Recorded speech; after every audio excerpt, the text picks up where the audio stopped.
أعوذ بالله من الشیطان الرجیم. بسم الله الرحمن الرحیم. در قدم اول درود میفرستم در روان پاک همه شهدای مردم افغانستان، علل خصوص در یک سال گذشته که به خاطر عزت، آزادی و عدالت جان خویش را فدا کردن. روحشان شاد و یادشان گرامی باد. در عین حال و مردم خودم آفرین باد میگم که در این شرایط سخت با امید، با انگیزه هنوز ادامه میتن و امیدوار است بار دیگر طعم آزادی و عدالت را همه بچشیم. تشکری میکنم از مرکز مطالعات استراتژیک افغانستان به خاطر تداوم جلسات مهم کنفرانس امنیتی هرات و در عین حال لازم است تشکری بکنم از مرکز مطالعات افغانستان و منطقه تاجیکستان به خاطر میزبانیشان و در عین حال از دولت و رئیس جمهور تاجیکستان که از ابتدا با درک درست و شناخت دقیق از اوضاع افغانستان تاکید بر پیدا شدن یک راه حل سیاسی و صلح‌آمیز و به خاطر برقراری صلح و ثبات در افغانستان که زمینه صلح و ثبات را در منطقه فراهم میکنند تشکری میکنم. با وجود چالش‌های جدی که افغانستان روبروست، خوشحال هستم که امروز در همین دور گفتگوهای امنیتی هرات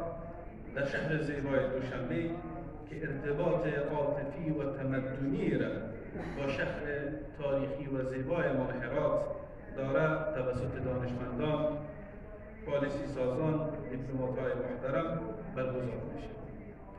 این گونه گفتگوها ریشه در فرهنگ کهن و مشترک همه ما دارد و تلاش مشترکی است برای پیدا کردن راه حلی برای درد مردم افغانستان. صحبت مختصر خویش را از سالهای اخیر قبل سقوط دولت جمهوری اسلامی افغانستان آغاز میکنم. در مدت 1.5 سال گذشته من چند بار شنیدم و خواندم که علل خصوص توسط دوستان بیرونی ما ادعا شده بود که سقوط جمهوریت یک شوک و یک سورپرایز بود، در حالی که شواهد سقوط و بحران سالها قبل از آن به وضوح دیده میشد. در بسا مجالس با هیئت‌های مختلف از منطقه و جهان در ملاقات با شخصیت‌ها و رهبران ملی افغانستان با مسئولین حکومتی بار این نگرانی‌ها را ماه‌ها و سالها قبل از سقوط مطرح کرده بودیم. اما متاسفانه تنها ما نه بلکه مجموعه از شخصیت‌های دلسوز افغانستان این نگرانی‌ها را مطرح کرده بودند. اما عدم توجه به این نظرات و این برداشت‌ها و این نگرانی‌ها باعث به وجود آمدن فاجعه 15 اگست شد که باعث از دست رفتن آزادی، عزت، امنیت و سرمایه‌های مادی و معنوی یک ملت و یک مردم و یک کشور شد. پس سورپرایز وجود نداشت و به وضوح سقوط دیده میشد، اگرچه اگر اون نگرانی‌ها توجه جدی میشد چه بسا که قابل جلوگیری بود. اما خوشبینی کذایی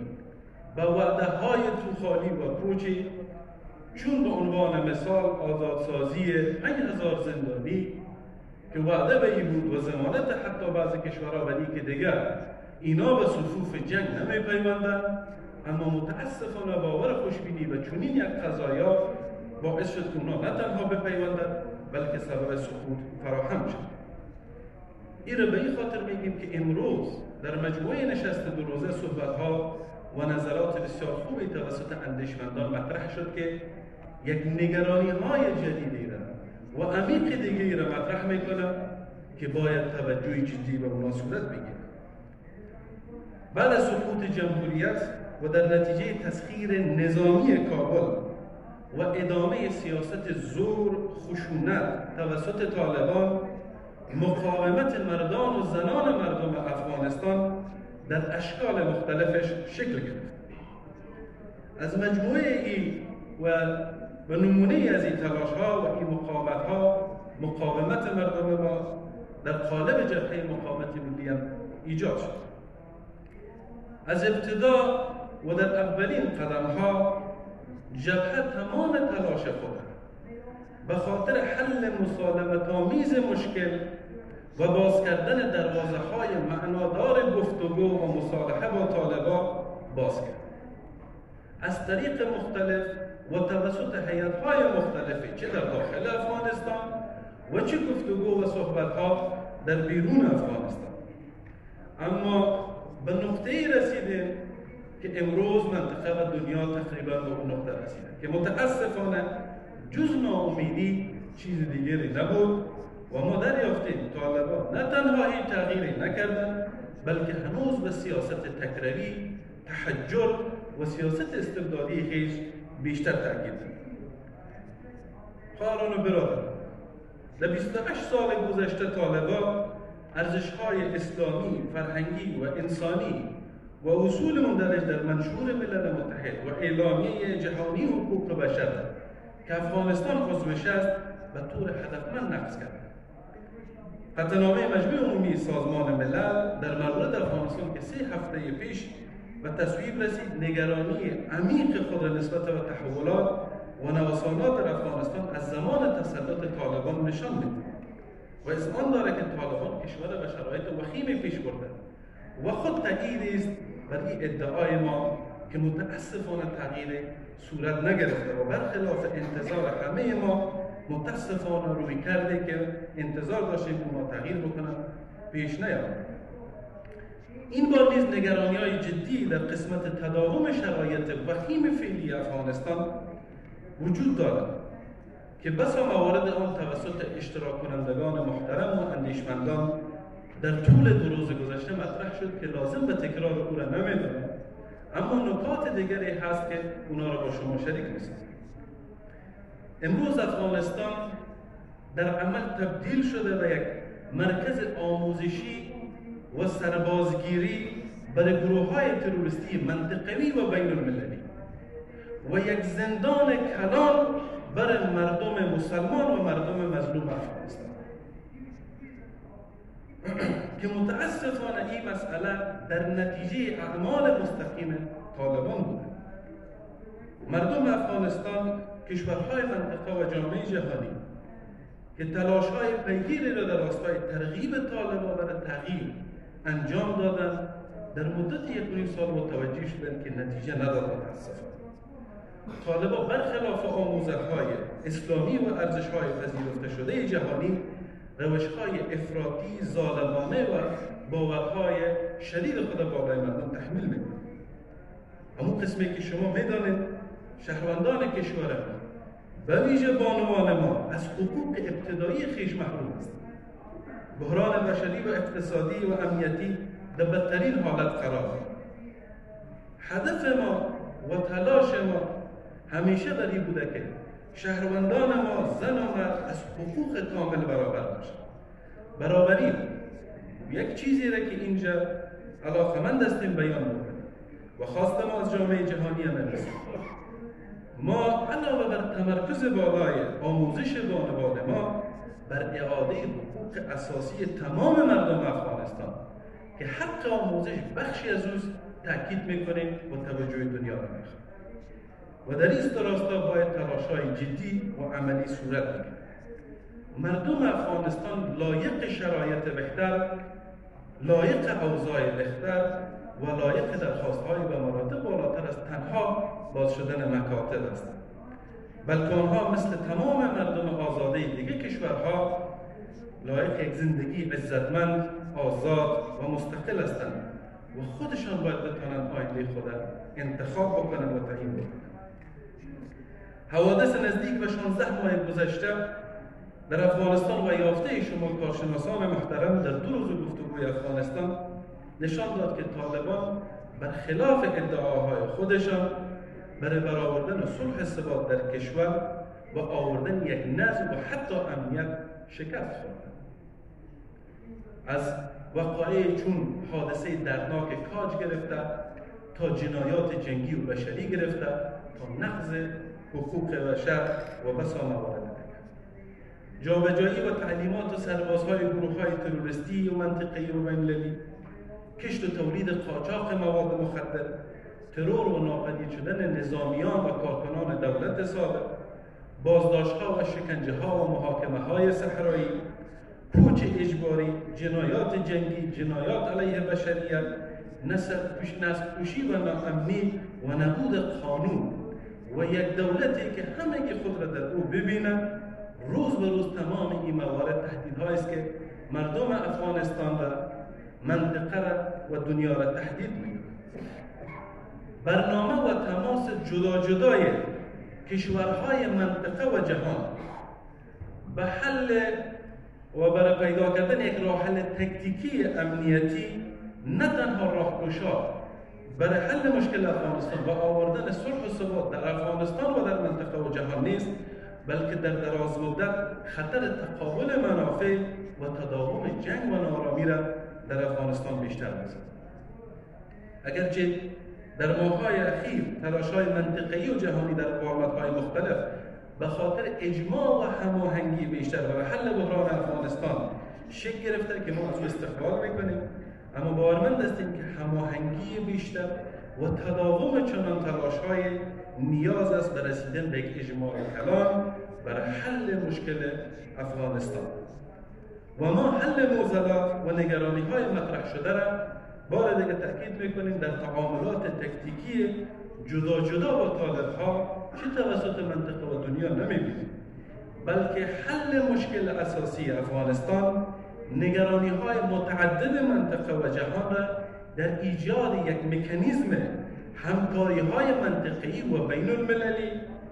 برای حمایت و همکاری با مردم افغانستان، برای تأسیس یک نظام غیر متمرکز، مشروع و منتخب می‌دونه.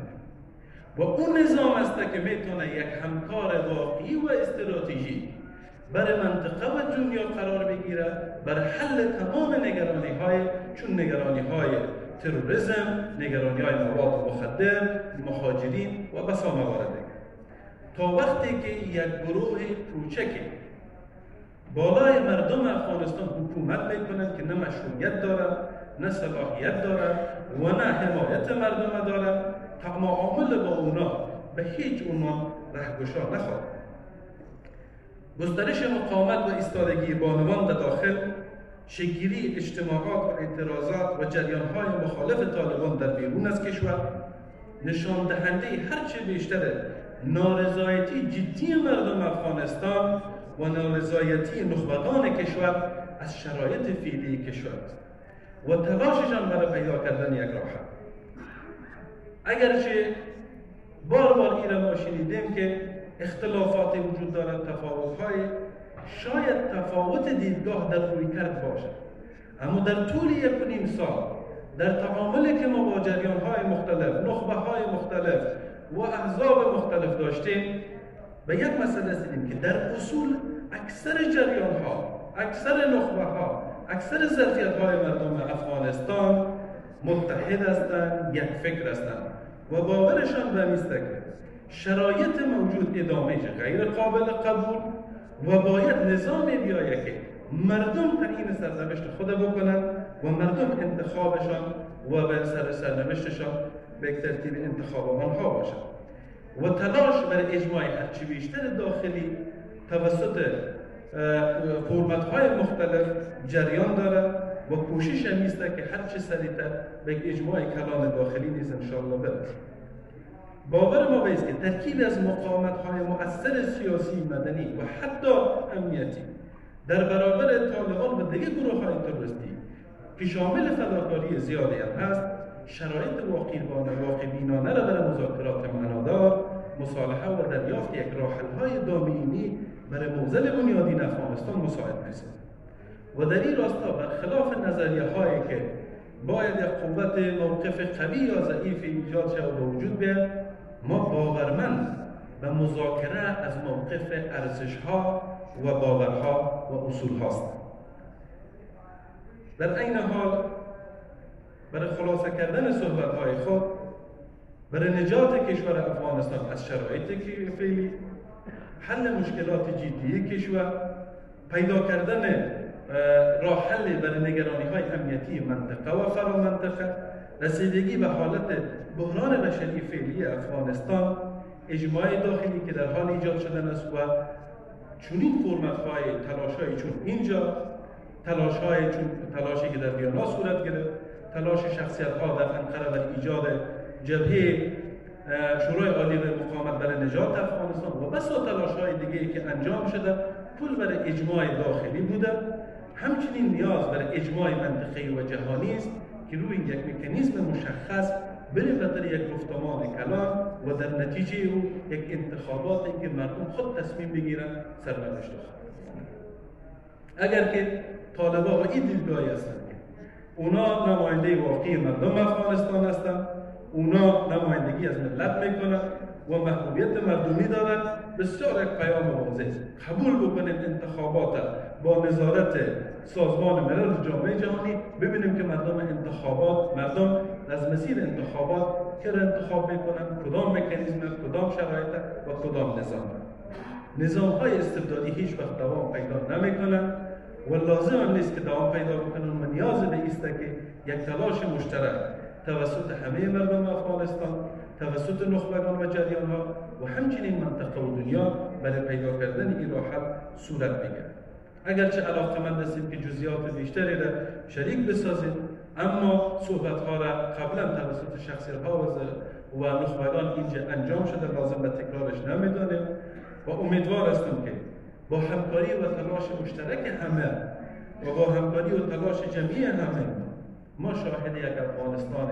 آزاد، آباد و مستقل باشیم انشاءالله. و السلام علیکم و رحمت الله و برکاته.